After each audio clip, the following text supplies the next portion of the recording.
You know how every history book starts the First World War with a gunshot, a royal motorcade, a young assassin, a single bullet echoing through Sarajevo. It's clean, it's cinematic, and it's wrong. The war didn't begin with a gunpowder flash. It began with a pen stroke, not in the streets of the Balkans, but in the boardrooms of London, Paris, and New York. While politicians preached patriotism, bankers balanced ledgers, and behind every nation's flag, a checkbook quietly opened. Because by the late 1800s, Europe was an empire of machines, and machines need money. Coal turned to steam, steel turned to ships, and progress turned into profit. Railroads tore through continents. Factories roared day and night. But progress was expensive, and empires were running tabs they could never pay off. So they borrowed. They borrowed to build armies, to conquer colonies, to keep the illusion of power alive. Debt became their bloodstream, invisible, constant, vital. Governments borrowed to build armies. Armies fought to protect loans, a perfect circle powered by interest. In London, the Barings and the Rothschilds lent to kings and czars like merchants at a market stall.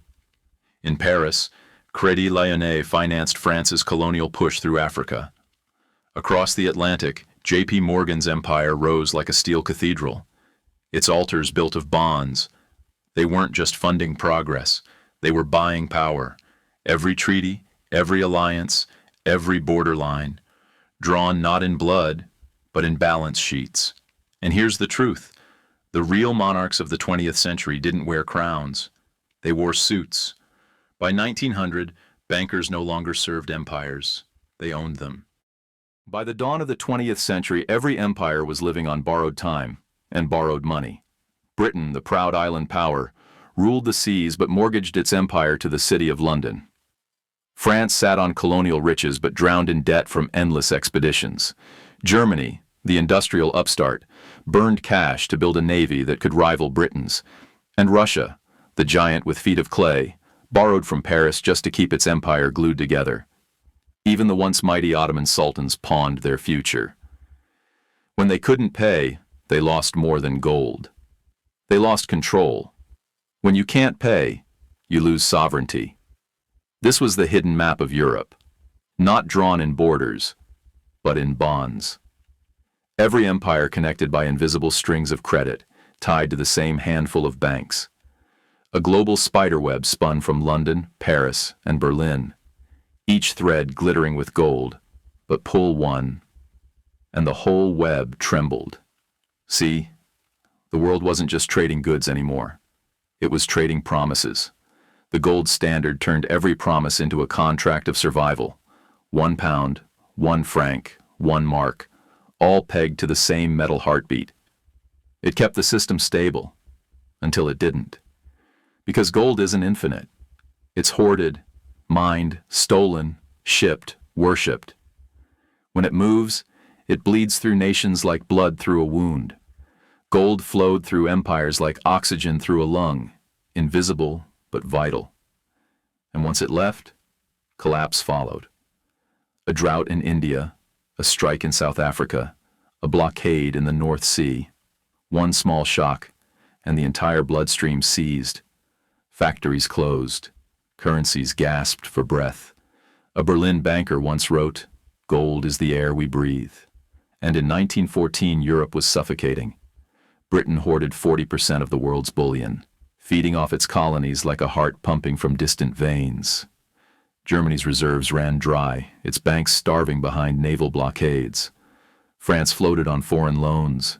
Russia sold bonds like bandages to cover its bleeding treasury. The gold standard, once hailed as civilization's crowning logic, had become a golden cage. Every empire locked inside, unable to print, unable to breathe, unable to move. They thought the system made them strong. But the truth? It made them fragile. Empires didn't fall because of rivals. They expired, like debts past due. While soldiers trained in open fields, the real battles were drawn behind closed doors. Smoke curled under chandeliers. Maps spread across oak tables. Pens scratched faster than rifles fired. And the men who signed the papers didn't wear medals. They wore cufflinks. These weren't treaties, one observer whispered. They were term sheets. Deals disguised as diplomacy. Loans dressed up as loyalty. Every handshake came with an interest rate. In 1904, France promised Russia protection, but it was the Paris banks that collected the premium. In 1907, the British Navy guaranteed the empire's colonies, financed by bonds underwritten in the City of London. And by 1913, the whole continent was wired like a detonator, every alliance a fuse tied to someone's debt. The press called it honor, the markets called it leverage. Behind every curtain, secrets multiplied.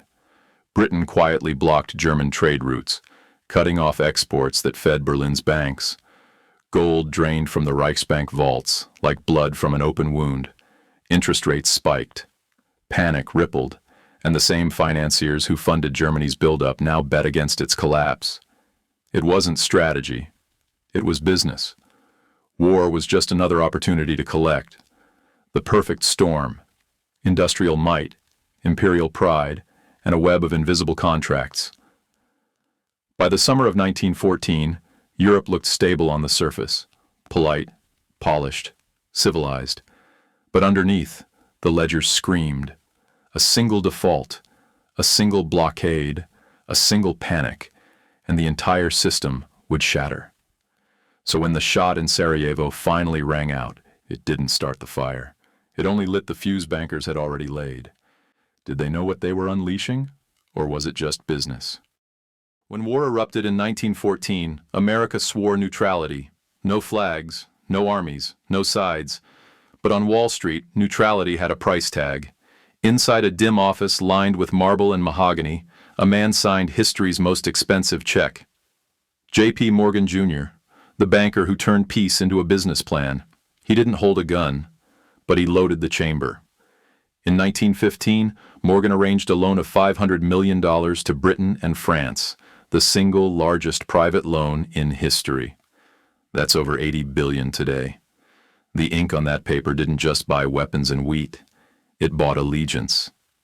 Because once the money left his vaults, neutrality became impossible. If the Allies lost, Morgan's empire would sink with them. So, he made sure they didn't. He became the Allies' personal shopper. Every bullet, every boot, every ton of steel sailed through his ledgers.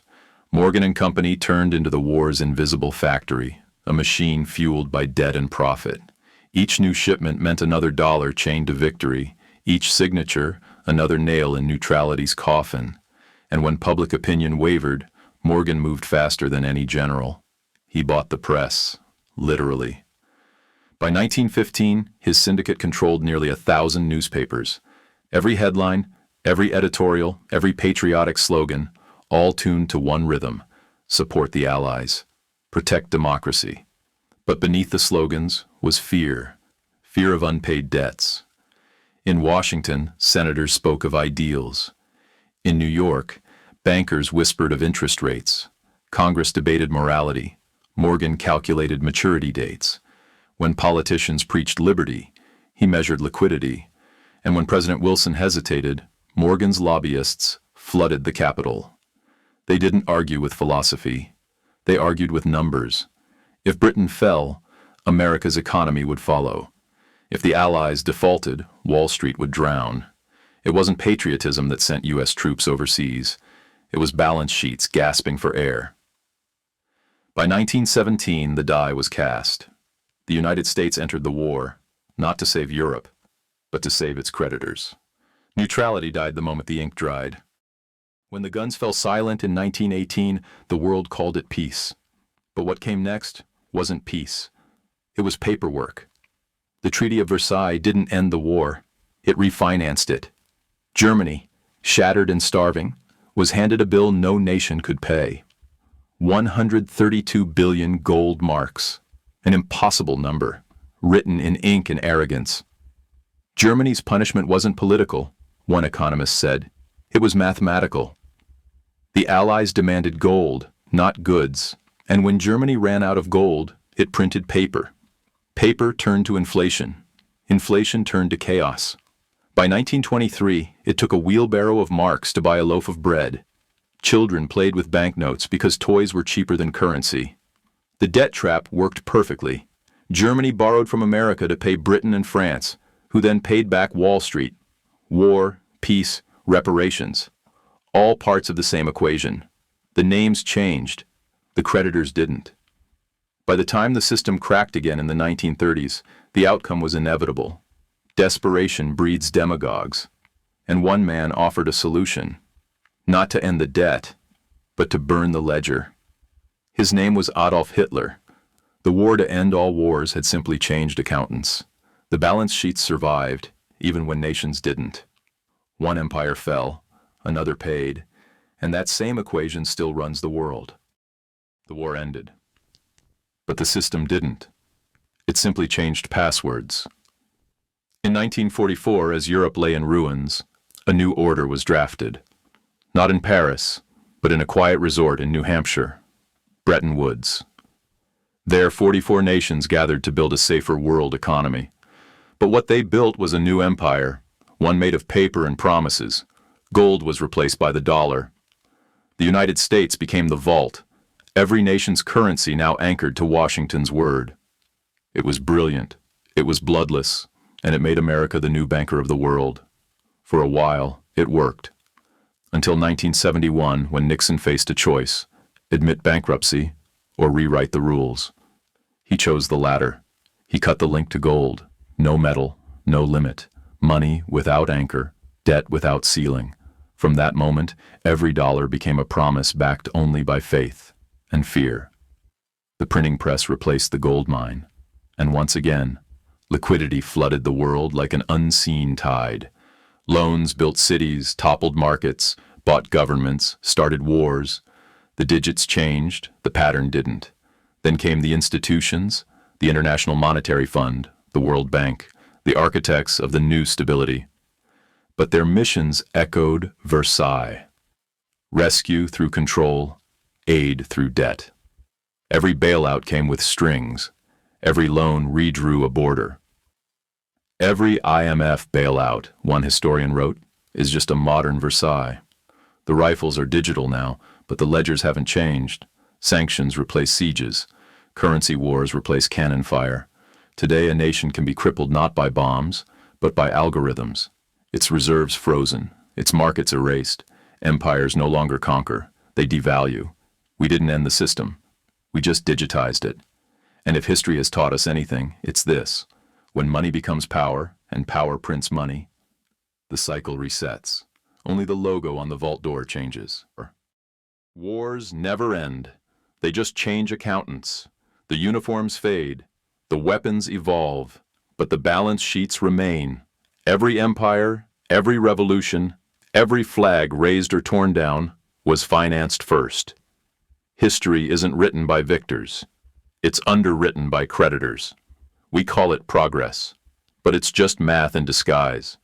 Debt disguised as destiny. Profit disguised as peace. The same cycle that bankrupted kings now governs nations. The same logic that drowned Europe in trenches now hides in spreadsheets. Different century. Same equation. Look closer. It's in the headlines you scroll past. It's in the sanctions that starve cities you'll never see. It's in the markets that rise when wars begin. The rifles are quieter now, the ledger's louder than ever. If this changed how you see history, share it.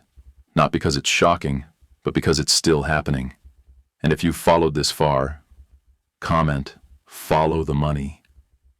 Because that thread, from gold to dollars, from trenches to data, isn't finished yet. It's still being written, right now, by us.